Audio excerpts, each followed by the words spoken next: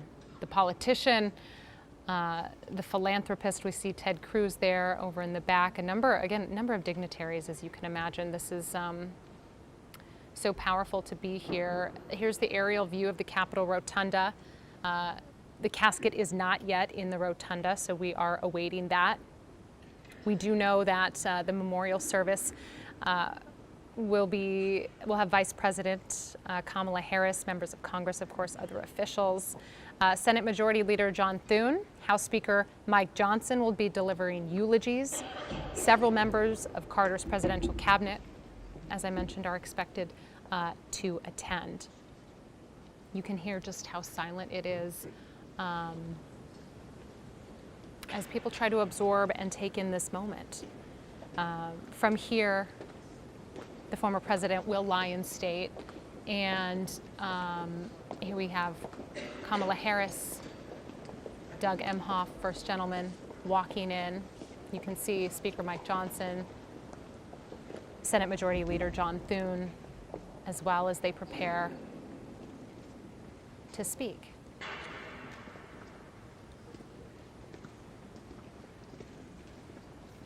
Another powerful moment that we've seen throughout this afternoon as we watched the motorcade approach the Capitol. We saw Jimmy Carter's family members. We saw, Jimmy Carter had 4 children. He had 1 daughter, Amy. He had 3 sons. We know that he had 22 grandchildren and great-grandchildren who we know are all there today in attendance. And we are observing this moment of silence as they await Jimmy Carter's casket being brought in.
word fortune.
You are watching the power of this moment as former President Jimmy Carter has just been brought into the Capitol Rotunda, where he will lie in state.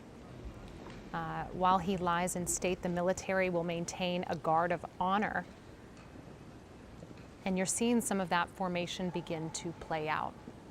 A lot of ceremony, a lot of tradition, as this has all been planned down to the very smallest of movements, especially when it comes to the military. Of course, laying to rest former Commander-in-Chief, you could expect nothing less than the precision that comes with the tradition as well.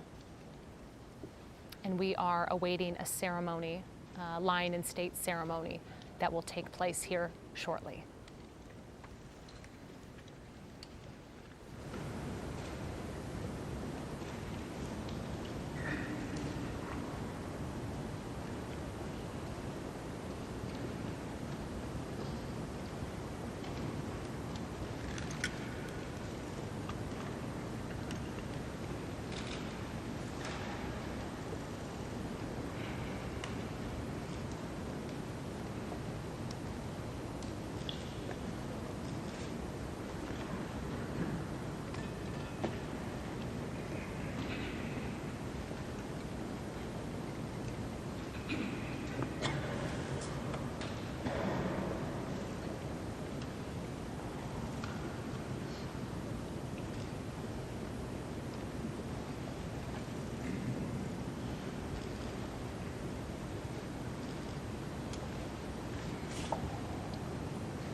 So as we await this memorial ceremony for our former President Jimmy Carter, you get a feel for the sense of the emotion in the room, and I wanted to bring you back into this conversation and just get your final thoughts on Jimmy Carter, the man, the president, anything you would leave our audience with. It's interesting that this is not as sad as people might expect it to be, because he lived to be 100 years old. And he'd been sick, he'd been near death for almost 2 years now. So people had a time to accept this. But it's sad in the sense of what he represented. And what he represented was a kind of integrity and a kind of yearning. In 1979, for example, he knew his presidency was not going well. So what did he do? He invited 10 people to come and think about it and discuss over dinner what was going wrong, including Harvard professor Daniel Bell and University of Rochester historian Christopher Lasch. Now, Lasch had just written his great book, The Culture of Narcissism, and that really profoundly moved Jimmy Carter. And then he gave a speech, which has been known as the Malaise speech.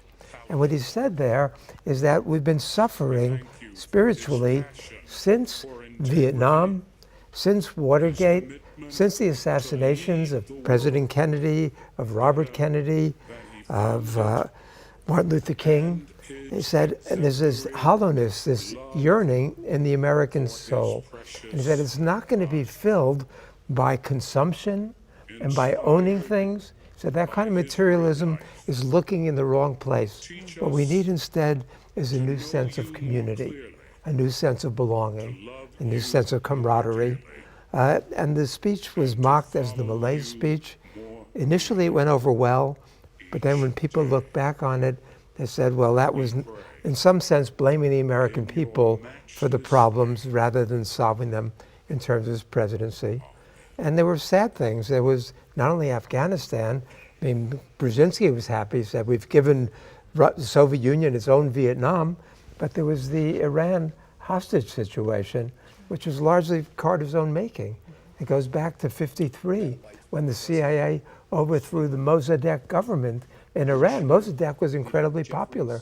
The U.S. ambassador said he had the support of more than 95% of the Iranian people, but the CIA overthrew him because of the oil policy. And then we put the Shah in, and Jimmy Carter was kind of tone deaf about that. He spent New Year's Eve. I hate to interrupt you. You'll have to forgive me. Thank you so much for joining us today. We have to get to this eulogy. Forgive me. That's my pleasure. Let's go ahead. This is Senator John Thune with the eulogy. Advocate for peace and human rights.